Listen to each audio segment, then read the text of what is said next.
फैसल साहब, आपकी तरफ मैं आना चाहूँगी। आपने कुछ डिस्कशन सुनी भी डॉक्टर सैयद हसन रज़ा के साथ, जो तेहरान से हमारे साथ थे। बहुत अहम बातें उन्होंने की, लेकिन अगर आपने सुना हो तो उन्होंने माना भी कि yes, there is penetration of Mossad spycraft in Tehran. It's a huge thing. It's definitely something that creates a fear of clandestine operations not only in Iran लेकिन साथ साथ दूसरे ममालिक में भी। इस पर आप क्या कहना चाहेंगे कि अगर हम पाकिस्तान के पर्सपेक्टिव से भी बात करें, हम खतरे में हैं या ईरान कितने खतरे में है?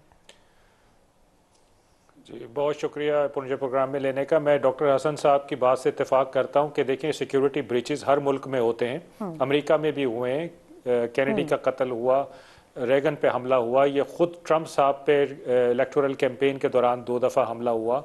तो सिक्योरिटी ब्रीचेस हर जगह होते हैं, लेकिन ये बात वाकई कंसर्न की है कि इतना ज़्यादा इंग्रेस होना ईरान के अंदर, ये एक लम्हा फिक्रिया है। मैं खुद ईरान में रहा हुआ हूँ और मुझे पता है कि ईरानियों का अपना बड़ा इंटेलिजेंस नेटवर्क है। उसके बावजूद इनका इन्फिल्ट्रेट करना और ये सब कार्रवाइयाँ करना, ये ज़रूर एक लम्हा फिक्रिया, मेरे लिए भी ताज्जुब की बात है। जहाँ तक पाकिस्तान की बात है, देखें, एक बड़ी ख़तरनाक प्ले बुक है जो इज़राइल की है और वो इंडिया के हाथ लग सकती है, और इंडिया ज़रूर इसमें इंटरेस्टेड होगा कि ये जो इज़राइल ने ईरान में जो कार्रवाइयाँ की हैं एआई, साइबर और ह्यूमन इंटेलिजेंस के थ्रू, इसको स्टडी करे और इसको एम्प्लॉय करे अपने दुश्मनों के मुल्क में, जिसमें हम भी शामिल हैं। तो हमें चौकन्ना रहने की ज़रूरत है कि ये जो चीज़ें की गई हैं, इन पे हमारे सेफ गार्ड्स क्या हैं, और अगर खुदा न खास्ता अभी नहीं है तो हमारे होने चाहिए ये सेफ गार्ड्स, और हमें इंडिया को ये स्पेस नहीं देनी चाहिए। अब चीज़ें क्योंकि आया हो गई हैं, सामने आ गई हैं, तो हमारे लिए भी आसानी है उनको स्टडी करना। ऑल्दो कि हमारा अपना सिक्योरिटी और इंटेलिजेंस सिस्टम काफ़ी मजबूत है, और हम एक चीज़ और मैं आपको बता दूं अपने मुशाहिदे से ईरान में रहने के, कि ईरानियन लीडरशिप की जो प्रोटोकॉल और सिक्योरिटी अरेंजमेंट्स हैं, वो कोई बहुत ज़्यादा मजबूत नहीं मैंने देखे अपने ज़माने में। वो ये समझते हैं कि अगर हम बहुत ज़्यादा सिक्योरिटी और प्रोटोकॉल रखेंगे तो हम आवाम से दूर हो जाएंगे, और क्योंकि एक आइडियोलॉजिकल माइंडसेट है तो वहाँ पे शहादत को बहुत ज़्यादा प्रमोट किया जाता है, अच्छी ज़िंदगी से ज़्यादा अच्छी मौत को ज़रा ज़्यादा फोकस किया जाता है। तो एक ये भी वजह है कि उनके यहाँ बहुत ज़्यादा स्ट्रिक्टनेस इस सिलसिले में नहीं पाई गई। लेकिन बहरहाल जब टॉप लीडरशिप की बारी आ रही है और उनको यके बाद दीगरे शहीद किया जा रहा है, तो ईरान को इस पे फोकस जरूर करना चाहिए था। लेकिन अल्हम्दुलिल्लाह मैं समझता हूँ हमारे यहाँ काफी इंटेलिजेंस और सिक्योरिटी सिस्टम मजबूत है।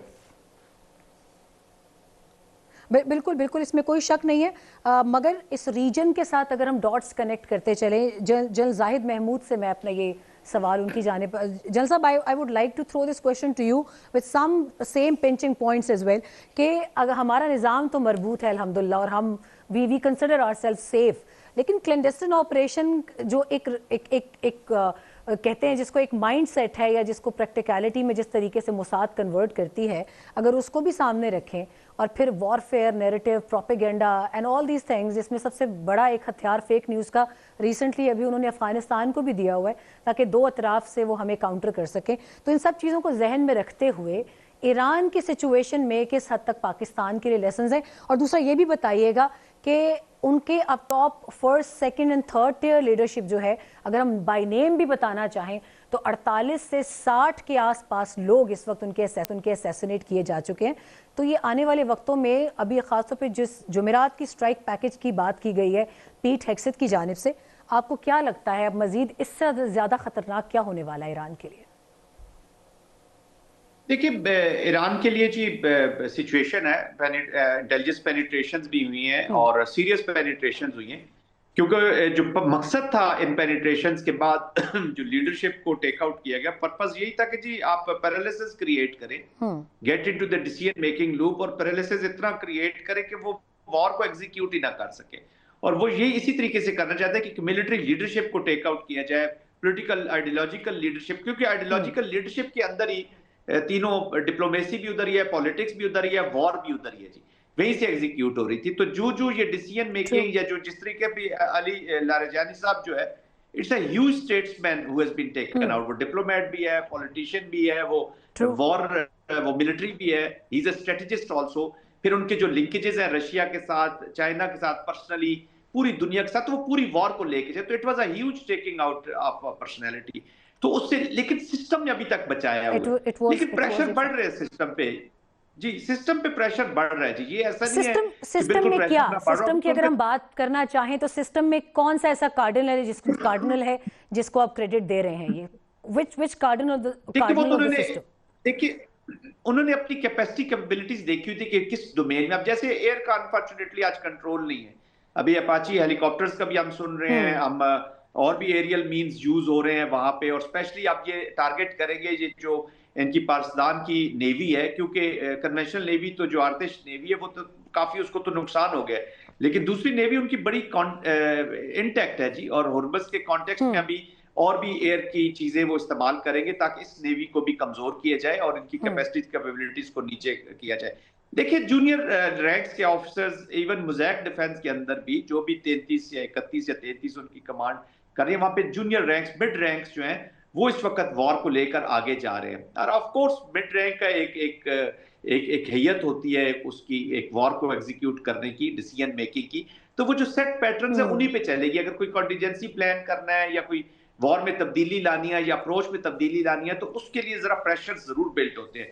तो आई थिंक इस वक्त तो वो चल रहा है, लेकिन जिस तरीके से ईरान ने मिलिट्री रिस्पॉन्स जो है ना जी, या जो जवाब है क्विड प्रो को में, वो इकोनॉमिक प्रेशर पॉइंट्स एस्टेब्लिश करके दे रहे हैं, तो वो वहां पे कास्ट, जिस तरह यहाँ पे बम जो है वो तकलीफ दे रहा है ईरान को, तो वहां पर बैरल जो ऑयल की प्राइस है वो अमेरिका के अंदर वो उससे भी भारी गिर रही है, पूरी दुनिया के अंदर everyone is feeling the heat. तो अब पूरी दुनिया, अभी देख रहे हैं ओमान के फॉरेन मिनिस्टर बयान देते हैं, अमेरिका को क्रिटिक कर रहे हैं कि उन्होंने वॉर सही नहीं चले, वो भी उधर ही है, वो भी नेगोशिएशंस के टूटने पे दुखी हैं, वहां पे प्रेशर बिल्ड हो रहे हैं। Qatar, gulf countries of course, वहां पे प्रेशर बिल्ड हो रहे हैं, तो उन्होंने डिप्लोमेटिक प्रेशर को वेपनाइज कर दिया, उन्होंने डिप्लोमेसी को वेपनाइज कर दिया, पॉलिटिक्स को वेपनाइज कर दिया। और अगर चाइना और रशिया को थोड़ा सा अपना मोर एक्टिव रोल लेकर आते हैं तो वी हैव अ सिचुएशन, या ईरान कोई और थिएटर खोलता है इसी वॉर के अंदर और प्रेशर इकोनॉमिक बढ़ाता है, और अगर रशियन ऑयल की तरसील को भी वापस बातचीत को यहीं से शुरू करेंगे। एक ब्रेक का वक्त हुआ चाहता है, बाद से हम जारी रखेंगे। हमारे साथ एयर कमोडोर खालिद चिश्ती भी इस वक्त प्रोग्राम को ज्वाइन कर चुके हैं, और ब्रेक के बाद वापस आकर will resume the discussion from the point we are leaving right now.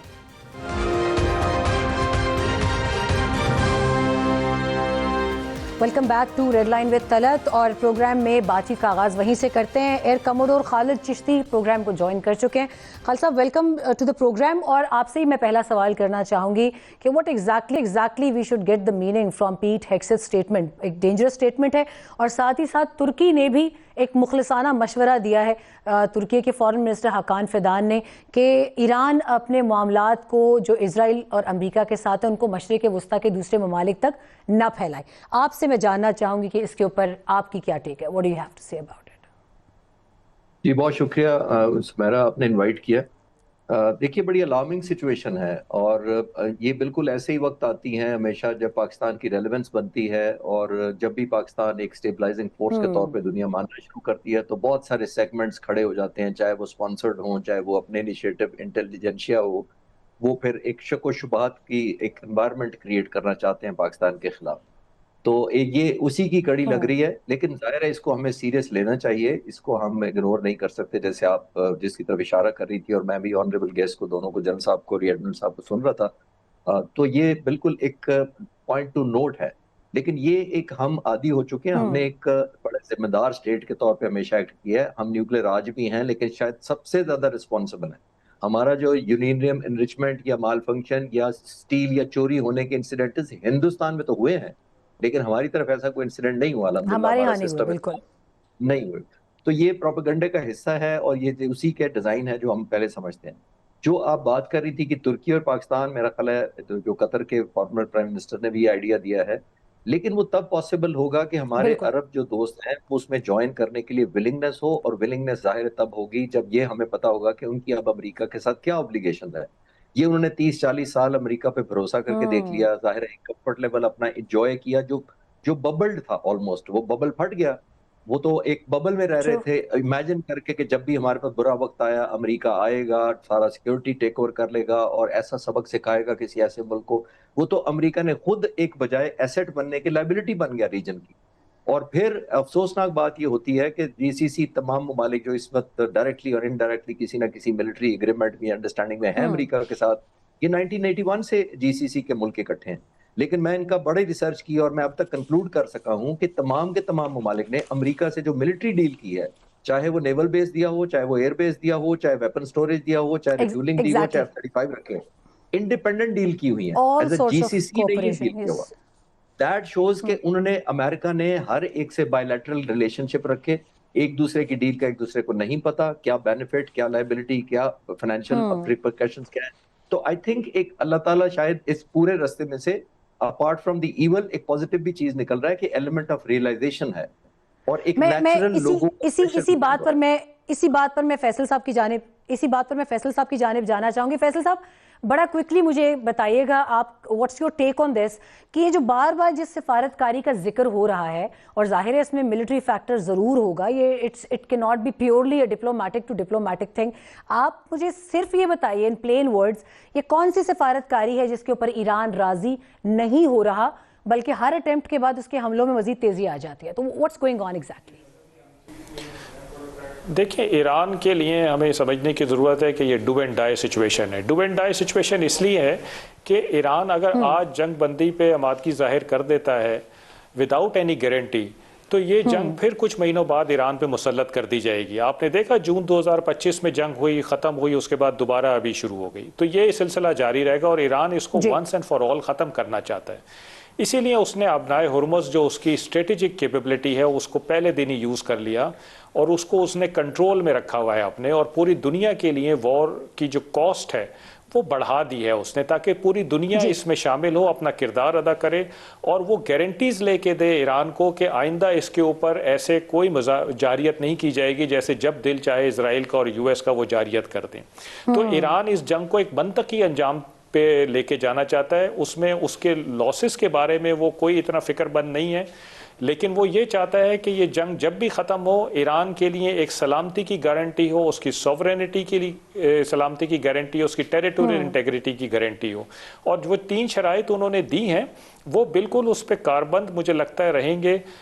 ضروری نہیں ہے کہ تینوں پوری ہوں, لیکن کم از کم یہ شرط کہ آئندہ اس کے اوپر کوئی جاریت نہیں کی جائے گی بلا جواز, یہ میرا خیال ہے وہ ضرور چاہے گا. اور یہ صرف ایران کے لیے ضروری نہیں ہے. دیکھیے اگر ایران نے کوئی غلط کام کیا ہے اور اس کے اوپر جاریت کی جاتی تو پھر تو شاید ساری دنیا یہ کہتی کہ یہ جنگ جائز ہے, لیکن اور پھر باقی ملکوں کو پریشان ہونے کی ضرورت نہیں تھی, کیونکہ اگر کوئی ملک غلط کام کرتا تو وہ سمجھتا کہ میرے اوپر جاریت ہوگی. لیکن اگر ایران کوئی غلط کام نہیں کر رہا تھا, ایگریمنٹ پہ بھی پہنچ گیا تھا اور اس کے باوجود اس کے اوپر جاریت کی جائے تو تمام ملکوں کے لیے یہ پریشانی کا باعث ہے, پورے خطے کے ملکوں کے لیے, کیونکہ کسی بھی ملک کے اوپر پھر اس طرح کا نیریٹو بنا کے اور اس طرح کی جاریت کی جا سکتی ہے.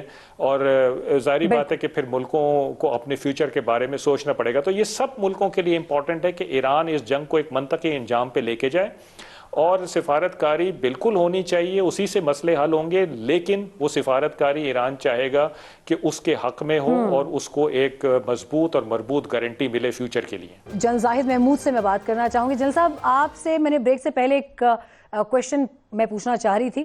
ابھی ذرا مجھے بتائیے گا کہ پاکستان اس سارے سیناریو میں کہاں موجود ہے. مجھے تو لگ رہا ہے کہ جہاں موجود ہے وہ بہت مشکل جگہ ہے. ہم یہاں بھی دیکھ رہے ہیں, وہاں بھی دیکھ رہے ہیں, مگر سفارتی میز پر لانا شاید مشکل لگ رہا ہے تمام تر پارٹیز کو. What do you have to say about this? جی پاکستان جی الحمدللہ Pakistan is playing a extremely positive role, اور پاکستان کی اس کی وجہ یہ ہے کہ پاکستان نے اپنا پرنسپل سٹینڈ لیا ہے. جی پاکستان نے بالکل کنڈیم کیا اسرائیلی اور امریکن ایکشن کو آن ایران. پاکستان نے جو باقی اسلامک کنٹریز ہیں وچ از جی سی سی کنٹریز ہیں ان کے اوپر جو ایران کا رسپانس کیا اس کو بھی پاکستان نے کنسرن شو کیے. اور پاکستان اگر کوئی اسٹریٹجک پیشنس گلف کنٹریز خاص طور پہ سعودی عربیہ سے اس کا مظاہرہ ہو رہا ہے تو Pakistan is one of the instrumental countries. Pakistan, Turkiye, China they are playing a very good role. China جو ہے وہ سائلنٹ ڈپلومیسی کے ساتھ بہت اچھا رول پلے کر رہا ہے. انفارچونیٹلی جو انوائرمنٹ ہے جی ملٹی لیٹرلزم کی فیلئر ہے تھوڑا سا, وہ اتنا افیکٹو نہیں ہے جتنا، اور یونیلیٹرلزم کی اپلیکیشن ہے، تو یہ امپیکٹ کر رہی ہے. بٹ آئی تھنک پاکستان کے لیے ان اے وے کہ جتنا یہ ہماری ایک تو اپنی پرسنل اکنامک سپیسز اتنی ہے نہیں، ہم بھی اتنی امپیکٹ ہو رہے ہیں، اور سپل اور افیکٹس آئیں گے جی. اگر ایران ڈی سٹیبلائز ہوتا ہے اور افغانستان کی طرف جاتا ہے تو پاکستان بہت بری طرح امپیکٹ ہوگا. دیٹس وائی پاکستان اس کا ایک لاجیکل اینڈ چاہتا ہے with sovereignty and territorial integrity of Iran intact. آج تلسی گوارڈ کی جو سٹیٹمنٹ آئی ہے اس کا اس ٹائمنگز پہ آنا پاکستان کے لیے فردر الارم ضرور کریٹ کر رہا ہے. گو کہ پاکستان کی ڈیٹرنس سب کچھ اپنا، اس کا بڑا مضبوط جواب، اس کا چشتی صاحب اس کا بڑا مضبوط جواب بھی گیا پاکستان کی طرف سے دفتر خارجہ کی طرف سے. لیکن ایک اشارہ پاکستان کو انہوں نے کیا ضرور ہے کہ جی آپ اگر ذرا دیکھ لیں تھوڑا سا اس چیز کو. یہ کرتے ہیں جی، this is how the big powers they, وہ آپ کو تھوڑا سا شرارت آپ کے ساتھ کرتے رہتے ہیں. لیکن پاکستان لیکن جنرل صاحب افغانستان اور پاکستان کی بات کرنا چاہوں گی کہ ایک مغربی بارڈر بھی ہمارے لیے کھلا ہوا ہے مکمل طور پہ. ابھی تھوڑا سا ایک جنگ بندی ہے، عید کے بعد تک یہ برقرار رہے گی یہ تمام تر فائر بندی، یا نہیں آپ کو لگتا ہے کہ سلسلہ کچھ اور ہونے والا ہے؟ دیکھیں پاکستان نے ایک چانس دیا ہے جی. پاکستان تو بار بار طالبان کے کورٹ میں بال پھینک رہا ہے. ایکچولی اس وقت وہاں پہ جو سچویشن ہے جی ود ان افغانستان، جو انٹرا طالبان کنٹسٹیشن ہے، اس نے ایک سچویشن بھی کریٹ کی ہوئی ہے. There is not a united front کہ وہ وہاں سے ایک ہی پالیسی کے تحت آئے. جو قنداریز ہے انہوں نے پرابلی جو ٹی ٹی پی کا معاملہ ہے، اس کو معاملہ پاکستان اور ٹی ٹی پی سوری یہ جو حقانیز ہیں ان کے درمیان اس کو کر دیا ہے. ملا ہیبت اللہ صاحب کا بھی جو عید کے اوپر بھی بیان ہے اس میں پاکستان کا ذکر نہیں ہے، ٹی ٹی پی کا بالکل ہی ذکر نہیں ہے. تو وہ probably I have a feeling کہ ہیبت اللہ صاحب جو ہے وہ اس کو ایک اسٹریٹجک برڈن لے رہے ہیں ٹی ٹی پی کو، اور حقانیز جو ہے وہ ایک انفارچونیٹلی وہ زیادہ اس سے جڑے ہوئے نظر. بٹ ہیونگ سیڈ دیٹ یہ اوورآل ایک ٹی ٹی اے جو ہے وہ that has become a part of a problem for Pakistan. تو ابھی بھی یہ 4 دن کا ایک چانس ملا ہے. I think Chinese, Saudi Arabia, Türkiye, China کی یہ جو ڈپلومیسی ہے یہ بھی ورک کر رہی ہے. ان کی میڈیشن سے شاید کچھ فرق پڑے. بالکل ٹھیک، پاکستان ایک رسپانسبل اسٹیٹ ہے. خالد چشتی صاحب کی جانب جانا چاہوں گی. پروگرام کا وقت تقریباً ختم ہونے والا ہے. خالد صاحب آپ بتائیے کہ پاکستان اور افغانستان کے پوائنٹ آف ویو سے ایک فیک نیوز، پروپیگنڈا، یہ تمام تر ہم نے بھرمار دیکھی. آخر میں انہوں نے ری ہیب سینٹر کو بھی نہیں بخشا، اس کو بھی پروپیگنڈا میں گھسیٹا. اس حوالے سے آپ کیا کہنا چاہیں گے؟ What is the state of Pakistan fact checking right now? Are we successful in bursting the fake news propaganda narrative warfare? جی بہت اچھا سوال ہے. اور دیکھیے میں کلوزنگ کے وقت یہ کہنا چاہوں گا، اور میں کیونکہ فالو کر رہا ہوں کلوزلی، کانٹیکٹس میں بھی ہوں پاک فضائی کے کوریڈورز کے ساتھ جہاں پہ فیصلے ہو رہے ہیں. میں آپ کو کنفرم کر سکتا ہوں بیکاز میرے پاس امیجز ہیں. 100% پاک فضائیہ خاص طور پر، اور پاکستان کی دوسری افواج بھی خاص طور پاکستان آرمی، بڑا ہی ویل میئرڈ، ویل کیلکولیٹڈ اور بڑا رسپانسبل ایکٹ کر رہے ہیں. میں ہر ایک کو یہ تھوڑی سی ٹیکنیکل بات کو آسان کر کے دیکھیے، ہمارے پاس آپشن ہے بومبنگ کے وقت کہ ہم جنرل پرپز بومب پھینک سکتے ہیں جو ایریا بومب ہوتے ہیں، جو اسپیسیفک نہیں، کم ہوتے ہیں، سستے ہوتے ہیں، افورڈیبلٹی ہوتی ہے. ہم پریسیجن گائیڈڈ ویپنز سے فائر کر رہے ہیں، جس کا مطلب ہے کہ ہم ڈائمینشن پہلے کیلکولیٹ کرتے ہیں، پھر ہم اس کا آرڈیننس کیلکولیٹ کرتے ہیں، پھر ویپنز کا چوائس کرتے ہیں، تب کیا جاتا ہے. اور ری ویریفائی کئی دفعہ ہوتا ہے through different sources, satellites, human intelligence, geopolis fencing, جو طریقے بھی ہو سکتے ہیں. ویریفائی کرنے کے بعد ٹارگٹ کیا جاتا ہے. پروپیگنڈا ہمارے لیے نیا کوئی نہیں ہے. ہم ابھی تک وہ F-16 بھی ڈھونڈ رہے ہیں جو طالبان نے مارا تھا، اور وہ جو ہمارے پائلٹ پکڑے تھے، تو دنیا کو پتہ چل چکا. جی بالکل ٹھیک ہے. اس حوالے سے لاسٹ جو پروگرام کے آخر میں جاتے جاتے ایک اہم جو تذکرہ ہے وہ ضرور ہونا چاہیے. پاکستان کے فیلڈ مارشل سید عاصم بھی آج ایک بہت اہم بیان سامنے آیا ہے کہ دہشت گردوں کے ٹھکانے جہاں بھی ہوں گے انہیں نشانہ بنایا جائے گا، اور پاکستان کے خلاف افغانستان کی سرزمین استعمال نہیں ہونے دی جائے گی، اور نہ ہی یہ برداشت کیا جائے گا. یہ ایک بڑا قطعی سٹیٹمنٹ ہے جو کہ پاکستان کی ٹاپ ملٹری براس کی جانب سے سامنے آیا ہے، اور سول ملٹری گورنمنٹ اس وقت سیم پیج پر ہے. اس وقت کوئی رعایت نہیں ہے دہشت گردوں کے لیے. اسی تمام تر نوٹ کے ساتھ آپ سے ریڈ لائن وتھ طلعت سے اجازت چاہتے ہیں. اپنا خیال رکھیے گا. اللہ حافظ.